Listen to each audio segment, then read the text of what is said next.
Një efektiv i policisë së shtetit ka mbetur i vrarë dhe një tjetër është plagosur gjatë një operacioni për kapjen e një personi në kërkim në bashkinë e Maliqit.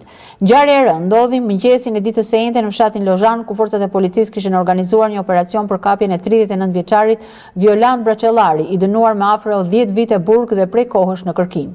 Sipas të dhënave paraprake, policia mori informacion se Braçellari ndodhej në zonën e malit të Bodes, pranë stanit ku mbaheshin bagëtitë e familjes së tij. Rreth orës 7:15, efektivët rrethuan banesën dhe objektit ku dyshohet se fshihej i kërkuari.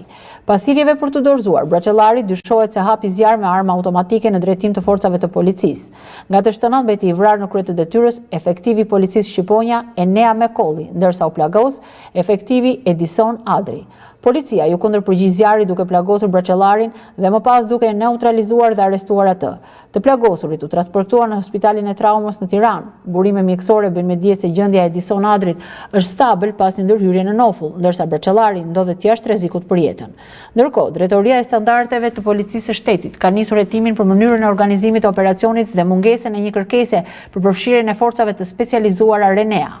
Drejtori i përgjithshëm i policisë deklaroi se në operacion morën pjesë rreth 40 efektiv nga struktura të ndryshme të policisë dhe se arma e përdorur nga autori ka depërtuar edhe nëpërmjet veshjes antiplumb. Ministri i Brendshëm ka mbritur në Korçë, ku pritet të zhvillojë takime me drejtuesit e policisë dhe të dalë një deklaratë publike për një nga ngjarjet më të rënda që ka prekur forcat e rendit në vitet e fundit.